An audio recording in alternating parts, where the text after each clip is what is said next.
He is my inspiration.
All right, it's 6 o'clock. We'll go ahead and get started now. I'd like to ask everyone to please bow their heads as I ask Mr. McPherson to lead us in the invocation, and I'll lead us to the pledge of the flag. Mr. McPherson. Our Heavenly Father, at these times we often pause to ask for your blessings, but this evening and this time we would pause to offer thanks to you. Thanks for the people who are willing to spend their time looking after the affairs of the city. Thanks for the time for the police, for the fire departments, for the first responders, for all those who keep us safe and keep us the way that you would have us to be. And so this evening, recognizing the sacrifices that they make, we offer up our thanks to you. For in Jesus' name we pray. Amen. Pledge allegiance to the flag of the United States of America, States of America. and to the republic for which it For stands, which it stands, one nation, one nation, under God, indivisible, indivisible, with liberty and justice for all. All right. Let's see. First thing on the agenda, we've got a continued discussion of offering sewer service where available to out-of-city customers. And then Mr. Bowling and also Mr. Hamlin. So I'll get to Mr. Bowling.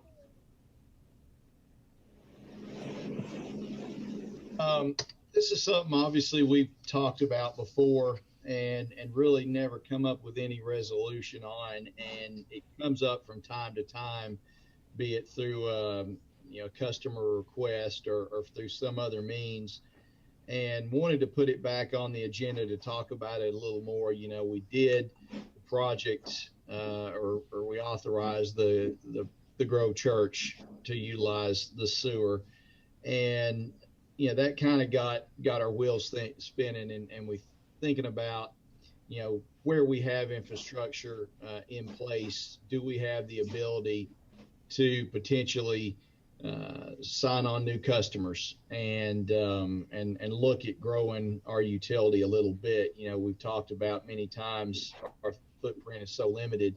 There's only so many ways we can grow, and I think through sewer is certainly one of those. As I mentioned in my memo in the packets, there's a big difference in talking about large scale sewer expansion outside the city. I mean, you're talking about long-term projects, a whole lot of capital investment that we're just not in a position to do right now. But, when you have places outside the city where, a sewer line's running in front of somebody's house and they'd like to tie on to something, we want to start thinking about. We're in a good position where we can handle the capacity. So we know that's not a problem. And so I wanted to bring it back up. And as I mentioned to you, we do have a customer who has requested again.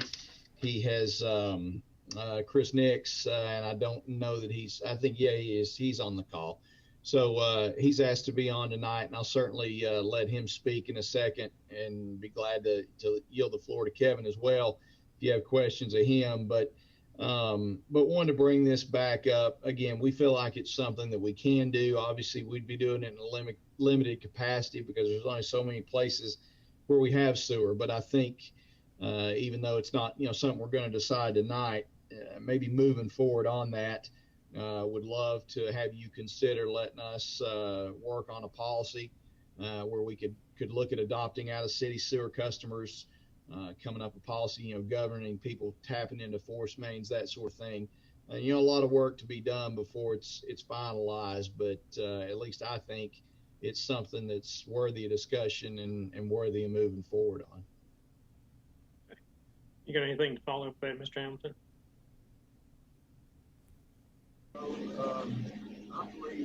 believe David covered it all pretty well. There has been from time to time, that we've had a lot of building, and I do think it's also a very good way for us to grow.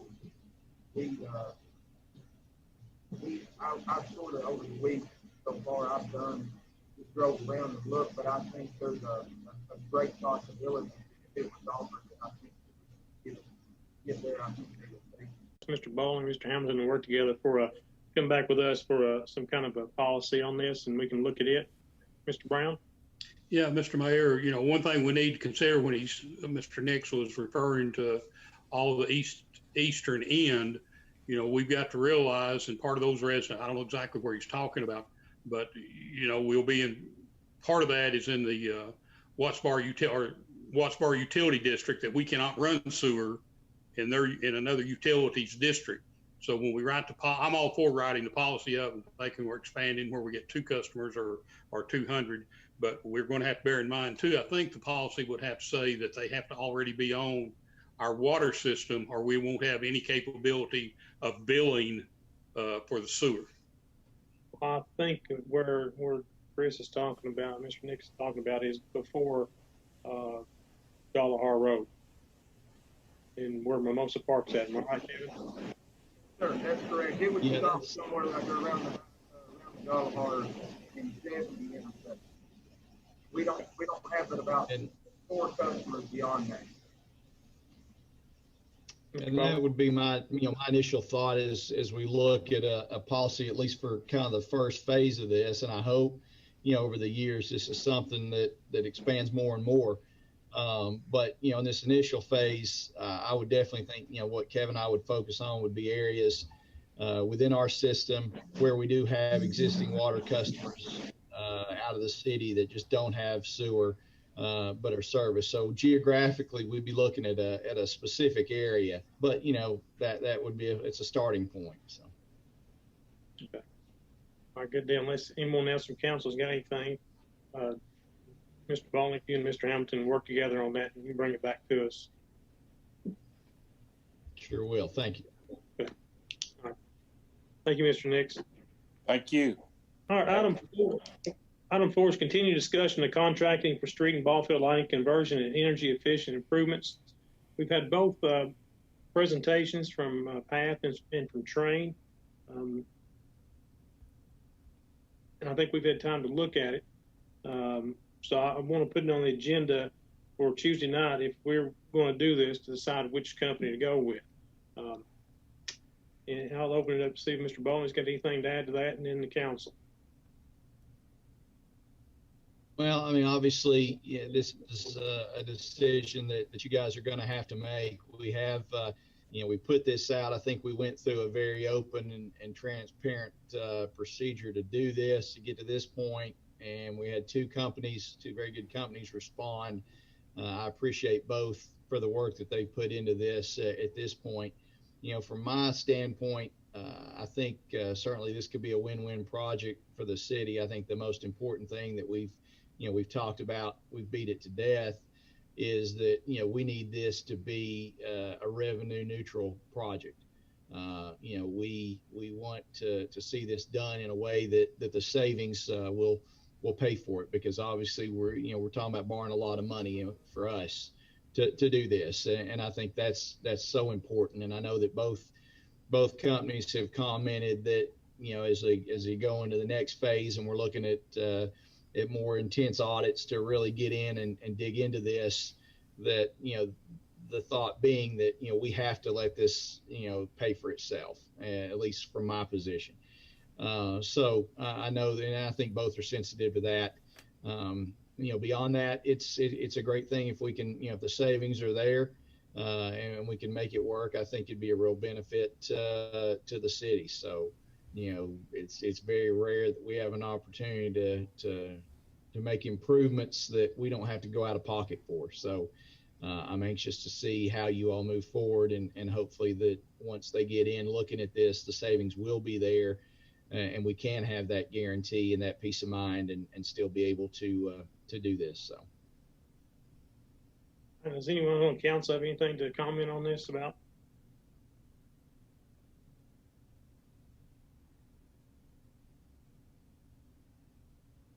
All right, seeing no comments. I don't know whether Mr. Glimmer or Nancy might have something to say, or Mr. Phillips or Brad, about anything. I think Councilmember Giles was trying to speak. I think he might have been muted, but.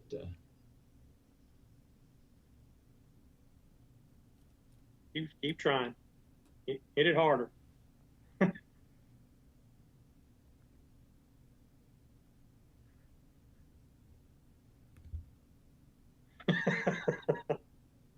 Technical difficulties. It came up on another screen. I apologize for that. I had new tablet tonight.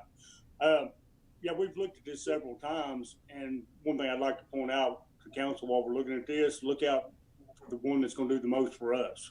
I mean, this is a lot of money, like Mr. Bowman said, but they're going to be working for us. And the one that's willing to step up there and do the most work for us, I think would probably be, if we pass this, be the one to go with. That's all I have to say. Here, Mr. Childs. Mr. Brown. Again, our vote, if we put it on the agenda for Tuesday night, is it my understanding that all we're doing is giving them the go-ahead to start a study, and before any work's done, other than going out and looking at polls and how much they can save, that all that comes back to us before we do that. So that's just the very first stage, correct? Yeah, Thank just you. the tip of it. Yeah, you're right, Mr. Brown. All this is telling whichever company we choose that, I mean, we want to see what kind of savings you can give the city of Kingston before we spend any money on it. So that's what it'll be on Tuesday night. And Mayor, I guess if I could expand on that, and then Councilmember Brown's exactly right. I think what we would be doing would be contracting with one of the two companies to perform an investment grade audit for this project, which would be the next step. And we can certainly get both their inputs on that if you want to, but I think that would be the step we'd be looking at next. And then from that investment grade audit, that would be what would actually determine certainly that the savings would be there. So I don't feel like, I think until we determine that, we don't need to even think about step C. Yeah. Mr. Bowling, this is Nancy with Train.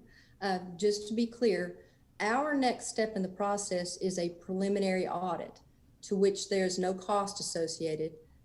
It's probably a 3-month preliminary audit, during which time we'll uncover all the potential energy conservation measures, the savings that correspond to those, and the costs for each measure.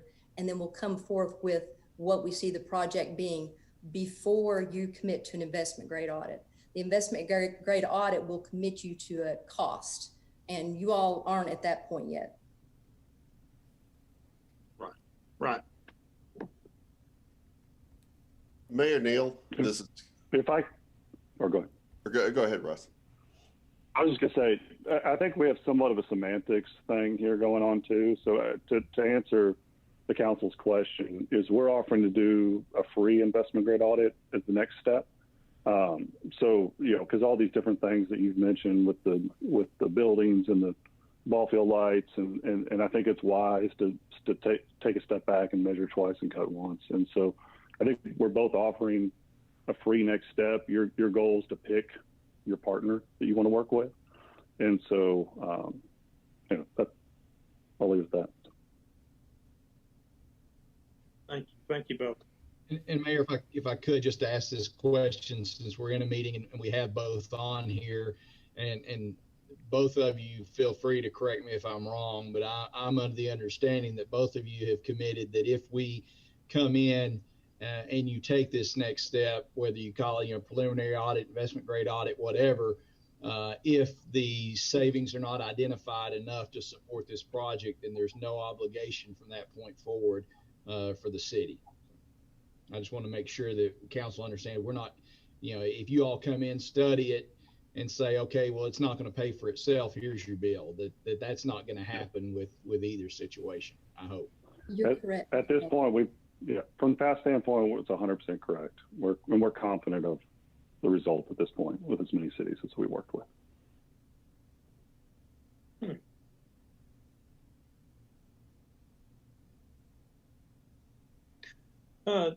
So, Nancy, you said 3 months. Russ, you and Scott, you guys, how long did you say yours would be?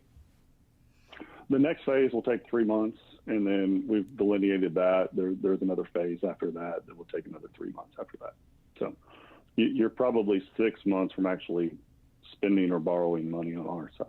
So. Mr. Mayor? Yes, Mr. Brown. If both of these are free, do we have to make this decision Tuesday? What happens if we select one and we find out that we don't have any costs and the other one would have saved us some costs?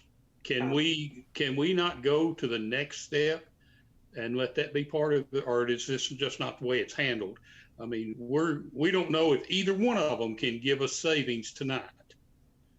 Right, and I was getting. If we both had these reports, we would know one of them's going to save us 10% or 100,000.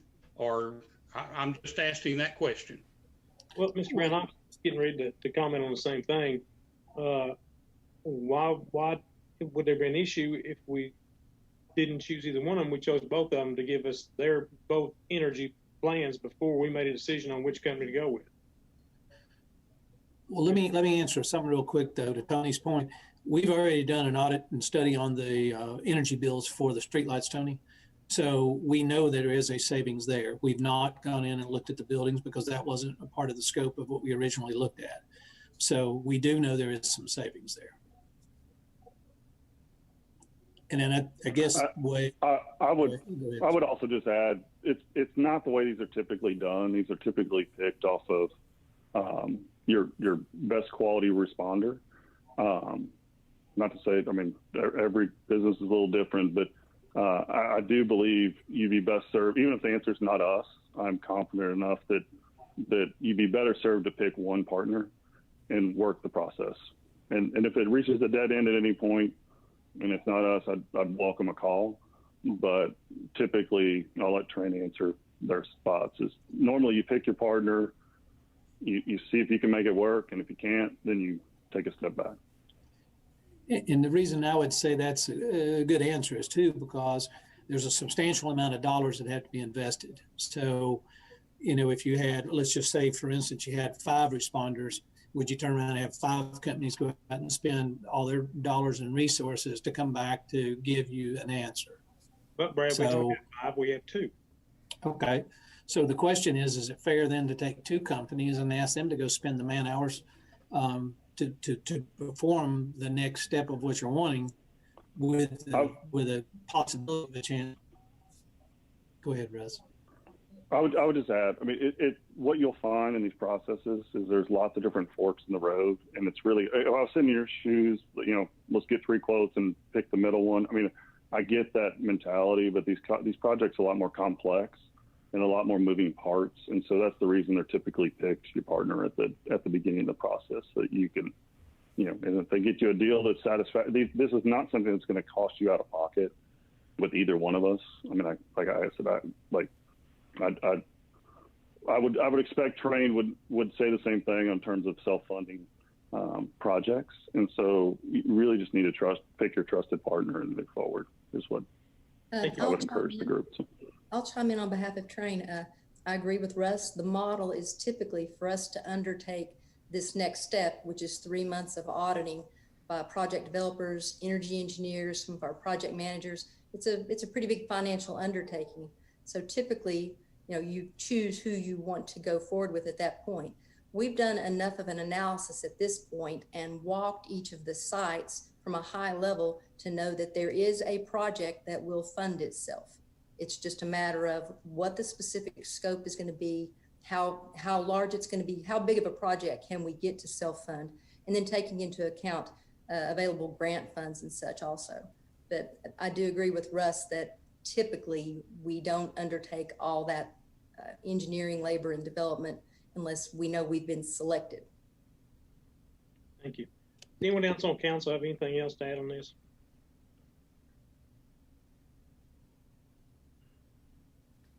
Okay, seeing none, we'll add that to the agenda for Tuesday night to pick which partner we're going to go with to do the energy conservation and lighting, and you'll know Tuesday night.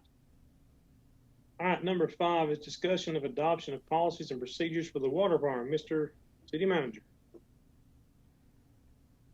Thank you, Mayor. And first of all, just a side note, I will not wear vertical stripes again on a Zoom call. This shirt is, if you all see what I see on my camera, this shirt's pretty painful to look at. So my apologies for that. One of the goals that I outlined in my memo that we've been working on for quite some time was to come up with a comprehensive set of policies and procedures for the water department. Over the years, you know, we have policies have been added. We've never really had one go-to document as a place for all those policies, and certainly some that we have were far outdated to the point that they weren't even applicable to our current situation. So this is something that we've been working on at the staff level for a long time, and as I mentioned, you know, COVID, like everything else, is put a challenge in us getting this to you. But you know, I can't say enough for all the work that so many have done working on this. And I know you got this document a couple of months ago. The city attorneys had it to look over as well. And our hope in this is that it can be an organic document going forward, that as situations change, as policies are changed, as they're added, that we have a place where we can put this. And I think it's a real step forward for our utility.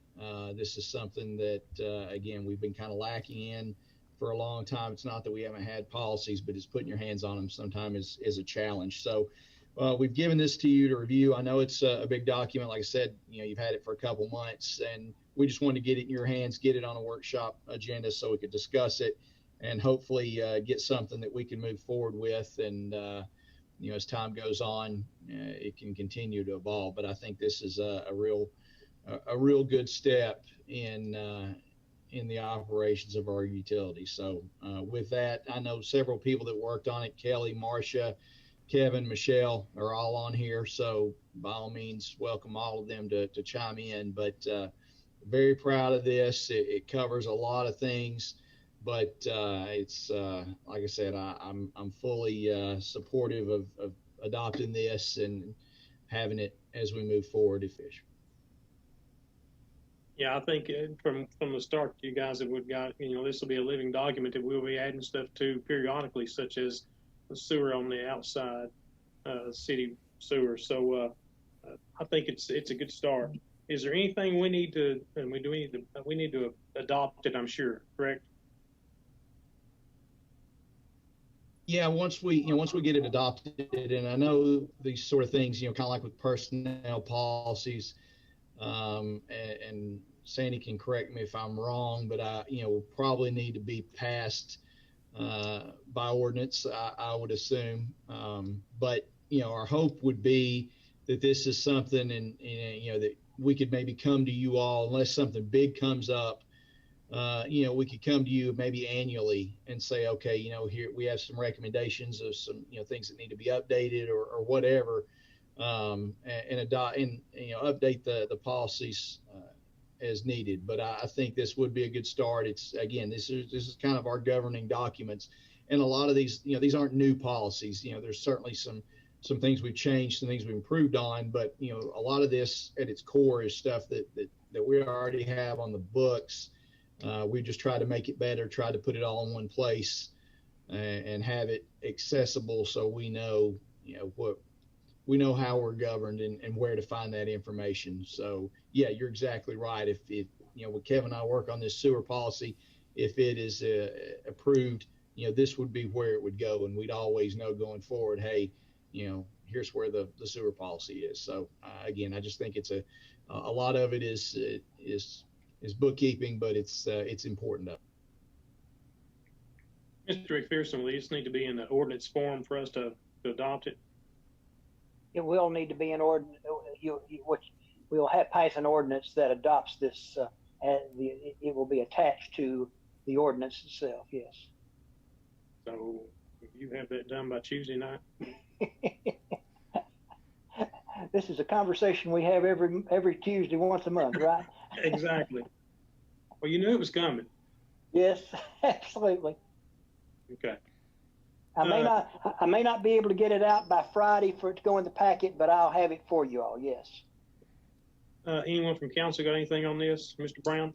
Yeah. What happens to the ones we've already passed by ordinance, Sandy? Does this take care of, go back and, because some of those that are by ordinance, I'm assuming. One of the things about the ordinance, Councilman Brown, would be that we would repeal any ordinances which are inconsistent. Thank you.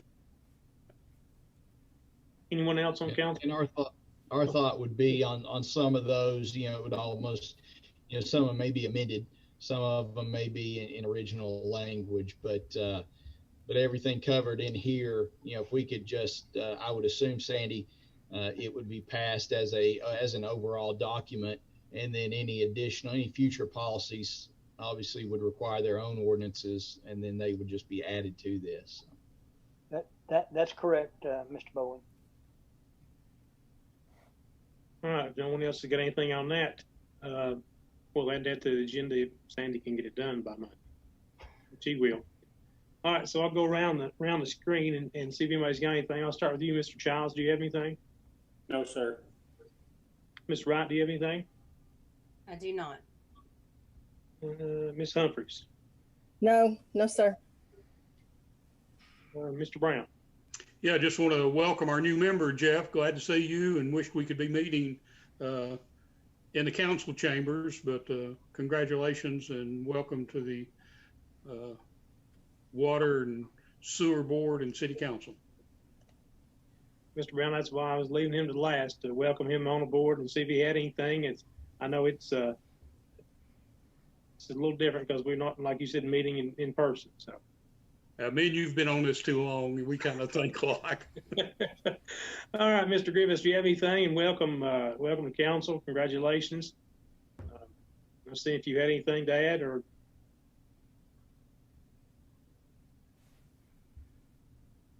You've got it on, you're still on mute.